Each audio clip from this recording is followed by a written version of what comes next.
با عرض سلام وقت بخیر خدمت شما دوستان و عزیزان بزرگوار. عزیزان من در این ویدیو میخوام به شما بگم که آقا چطوری یک ساختار درست و اصولی پیدا کنیم. عزیزان من در ویدیوهای قبل آموزش دادم که آقا یک ساختار درست و معتبر چجوری باید پیدا بکنیم و تاییدیه‌اش چی هستش که بگیم آقا هنوز ساختار نزولی، هنوز ساختار صعودیه. من در ویدیوهای قبل گذاشتم، حتما اگر دوست داشتید ببینید، چون این ویدیو پیوند اون ویدیو هستش و اگرم بلد هستید که هیچ، این تمرینه و بسیار بسیار به شما کمک کنه تا ساختار درست رو بدون پیدا کنید.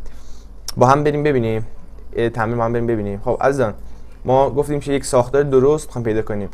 فقط توجه شید عزیزان، ببینید ساختار ما سه نوع ساختار ما داریم: ساختار 15 دقیقه‌ای، ساختار بلند ما هستش، ساختار 5 دقیقه‌ای، ساختار مولتی تایم فریم ما هستش و ساختار 1 دقیقه‌ای، ساختار اینتر ما هستش و وارد پوزیشن می‌شه در 1 دقیقه‌ای که بسیار بسیار عالی و خوب هستش برای واردای خوب می‌تونیم بگیریم. با هم ویدیو رو شروع کنیم. خب ما گفتیم آقا الان ما یه ساختار نزولی داریم. خب ما گفتیم یک ساختار نزولی چجوری هستش؟ باید پایین ترین کف خودش رو ببینید که اینجا اومده پایین ترین کف خودش رو دیده، بی او اس اومدش کلوز داده و ریخته و برای ما بریک اف استراکچر نزولی داده و دوباره اینجا به این همین شکل. از الان این نکته تو ویدیو بگم که بسیار بسیار مهم و جامع هستش که میخوام کلا تکمیل کنم هم تمام توضیحاتی که در چند ویدیوی اخیر دادم در مورد همین سبک. نگاه کنید این خیلی مهمه. ببینید یه لگ کامل، یه لگ نزولی کامل، یه ریتریس، دوره یه لگ نزولی. از آن نیاد شما گفتم که چجوری باید تاییدیه بگیم که لگ درست باشه.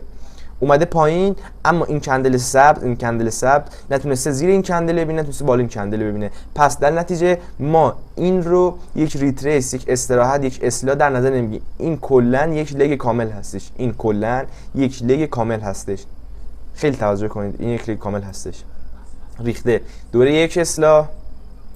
خب از من گفتیم چی؟ تا وقتی که نیاد زیر این کف رو ببینه، هر چقدر اینجاها بازی بکنه، هر چقدر اینجا درجا بزنه بازی بکنه، برای ما ساختارمون دیگه تایید نشده تا وقتی که بیاد زیر لگ قبلی خودش رو ببینه، زیر کف قبلی خودش رو ببینه که الان از اون توجه کنید میاد و میبینه و کلوز میده. خب و دوباره میره بالا. الان برای ما تایید شد که آقا هنوز مارکت نزولی هستش و اگه پوزیشن خواستی باز کنی و بگیری در نزول روند بگیر، در ریزش روند بگیر که اینجا دوره یک بریک آف استراکچر برام رخ میده. این تا اینجا کار نداشت، خیلی آسون بودش. خب حالا این بحث خودمون که آقا الان تاییدیه اینو می‌خوایم بگیم، بس چه تاییدیه این رو بگیریم که همون انگیزه چارت یا ایندیسمنت بودش که خب یه ریزش، یه لک دیگه خودتون مشخص میشه دیگه، دوره یه اصلاح، دوره یه ریزش که دوره بریک آف استراکچر، دوره اصلاح، دوره یه ریزش، دوره یه اصلاح. از اینجا خیلی توجه کنید. اصلاح از این گفتم که باید بیاد بالای زیر کندل قبلی خودش، یعنی که اومده نکنه از ببینید اومده بالای این کندل رو دیده و بعد ریخته و بعد اومده بالا. اینجا چه اتفاق افتید؟ در ویدیو قبل گفتم چه اتفاق افتید؟ باریکالله ایندیسمنت ما داد و بعد اومد پایین. خب با هم بکشیم که قشنگ شما درک کنید، متوجه بشید. اینجا گفتیم که آقا بریک آف استراکچر ما داد، ساختار هنوز نزولی هستش. اینجا هنوز ساختار نزولی هستش. اینجا داره اومد زیر این کف و دید، لو زد و اینجا بحث اصلی ما هستش که آقا اومد زیر این کف رو دید، ببینید رفع اصلاح، ریخت، این کف رو برای ما شکست، اومد پایین، یک اصلاح کرد که گفتم آموزش پیدا کردن یک لگ درست رو گفتم حتما ببینید که بسیار کارآمد است. اومد پایین، یک اصلاح و بعد دوباره ریخت و بعد اومد بالا، رفت سقف قبلی قیمت رو دید که ما به این تیکه میگفتیم ایندیسمنت یا نقطه انگیزه چارت و گفتیم جایی که استاپ های معامله‌گران خورده میشه و زیان میکنن، ناراحت میشن، ما وارد معامله میشیم و سود میکنیم و خوشحال میشیم. شما شده کنید که بعد گفتم اینجا لا به یک ناحیه بسیار ارزنده برخورد میکنه که اینجا باشه، در ویدیو آینده شما میگم و بعد میرزه. حالا کار به این نداریم، حالا بحث ما نیستش. که دور اومد پایین، دور همونجوری شما گفتم اینجا رو میبینید. من اینجا فراموش کردم، این یه لگ هستش تا اینجا، این یه لگ هستش تا اینجا. چرا؟ چون این کندل سبز اومده زیر این کندل رو دیده و بعد رفته بالاش کلوز داده. پس این برای ما میشه یک اصلاح. خیلی مهمه آقا، این خیلی مهمه.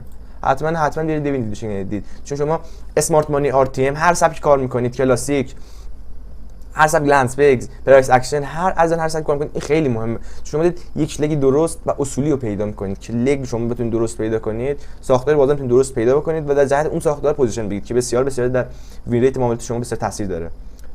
یک اصلاح و یک ریزش تا اینجا و بعد اومد بالا. دوباره اینجا چه اتفاق افتید؟ بارکلا با ما ایندیوسمنت داد، به ما این قسمت ایندیوسمنت داد، نقطه انگیزه چارت ایندیوسمنت.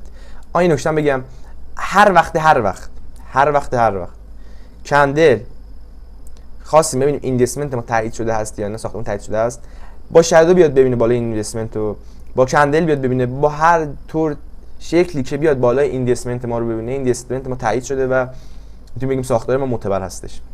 هیچ فرقی نداره، فقط ساختار تاییدیه مهمه که کلوز بده. نکنید اینجا ما بیوس می‌خوایم تایید بشه، باید حتما کلوز بده. ببین کلوز داده، به همین آسونی کلوز بده. و گفتیم که آقا تا وقتی که نیاد زیر این کف رو ببینه، ساختار ما نزولی نیستش. ما می‌بینید الان دیگه بازار رند زده، اینجا هر بازی که میخواد بکنه، اینجا میشه از این معامله گرفت، بین معامله گرفت در آینده به شما میگم، ولی الان ما بحثمون این نیستش که ببینید اینجا داره بازی میکنه. ببینید کلا دیگه رفته اینجا توالت رنج، من کلی بکشم که سریع تمومش کنیم. شما این درست از اون بکشید، حتما این لیگ ها رو درست بکشید، بسیار روی تریدشون تاثیر داره. که بعد میبینید اومده پایین، رفته بالا و اومده اینجا. ببینید آقا چقدر پشت این نقدینگی بوده که اومده زیر این دیده و عجیب جمع شده رفته بالا. نقدینگی زیاد وحشتناک پر نقدینگی بوده که بعد جمع کرده رفته بالا. حالا کار نداریم که اینم یه مبحث جداست. رید کندلی خیلی مهمه، اینم بسیار عالیه که در آینده میشم میگم. و دوباره رفته بالا. خب الان اینجا ببینید هیچ تاییدیه‌ای به ما نداد که آقا ساختار نزولی هستش. چرا؟ چون شادو زد. ما گفتیم وقتی شادو زد ما پوینت کف رو میزنیم که پوینت کف ما الان میشه اینجا. پوینت کف شد اینجا. و بعد بیاد زین ببینید که ما دید و ریخت. ببینید و ریخت. که منتظر یه تیکه هم با هم بریم و بذارید الان کلی اینو برم با هم و ویدیو رو جمع کنیم. حالا دیگه کل ماهوارچی از اول بگیریم که سری جمع کنیم ویدیو عزیزم، شما هم خسته نشید. خب اینجا یه لیگ نزولی داریم، یه اصلاح، یه نزول، این کف ما میشه. ببین پوینت این کف اینجا میشه. دوره اصلاح، دوره یک نزول، گفتیم پوینت این کف ما کجا میشه؟ اینجا میشه. اومد بالا اینجا اتفاق افتید به ما ایندیوسمنت داد. باریکلا ایندیوسمنت داد. و دوباره همینجوری بگیم میشه که راحت، خیلی آسونه، سختی نیستش، ولی کارآمد. دوره ریزش، دوره یک اصلاح، دوره یک ریزش، خیلی مبحث ساده هستش و بسیار کارآمد. چه دروغ بگم، مبحث ساده و بسیار کارآمد. اومد ایندیوسمنت خودش رو دید به همین شکل و خیلی کارآمد. آقا من از شما درخواست دارم که برید شما بشین تمرین میکنید، بسیار تمرین کنید. من شاید در آموزشی که دارم میگم 80% تجربه است، 20% تمرین منه. چون اینو با ضرر، با سود، با عصاب، با وقت بی وقتی هم از میانات بکشم. من در خدمت شما هستم، کوچیک شما هم هستم، ولی خیلی این سختی کشیدم تا به دست اومده و بسیار کارآمد هستش. این ویدیو از اون کامل هستش، جامع‌ترش هستش، ولی میخوام خلاصه بگم، چیز مفیدشو بگم و اینکه چیزی که کارش داریم برای حساب ورود ریل و اینکه بتونیم باشه پوزیشن بگیم که معامله بکنیم و بتونیم باش به درآمد برسیم. همه اینا داخل این سبک ویدیو هستش و در داخل کانال بنده از سبک اسمارت مانی که بسیار کارآمد هستش که مشاهده کردید. از این ممنون میشم که این ویدیو رو لایک کنید که بقیه از بیان ویدیو رو ببینن تا بتونن از این ویدیو بهترین شکل استفاده کنن و یک ساختار درست و معتبر رو بتونن پیدا کنن و تمرین بکنن. لایک کنید، خیلی ممنون میشم. بنده انرژی میدید، هم بقیه دوستان از این ویدیو میتونن استفاده کنن. و اینکه از نظری انتقاد در مورد بنده داشتید، نظری انتقاد در مورد این ویدیو سبک آموزشی داشتید که اشتباه بوده، جای متوجه شدید، بنده در خدمت شما هستم با کمال میل. در مورد وب کم، در مورد هر چیزی که نظر داشتید، انتقاد داشتید، بنده در خدمت شما هستم و با کمال میل کامنت رو میخونم و تا بتونم خودم رو اصلاح میکنم تا از شما یک ویدیوی بسیار جالب ببینید و بسیار تمیز و شیک و سرگرم کننده ببینید که بتونید بهتر استفاده بکنید. و اینکه اگر میخواید در بازارهای مالی به درآمد برسید، به سود برسید، بدون اغراق میگم کانال دی وی آف تریدر رو دنبال کنید. و اسمی که در مورد این کانال گذاشتم این بود که راه موفقیت یک تریدر چی هستش که بنده سفت در این کانال میگم و اینکه تمرین کنید. تمرین کلید موفقیت تو هر چیزی، تو هر زمینه‌ای. تمرین تمرین تمرین. خیلی دوستتون دارم. تا ویدیوی بعد بدرود.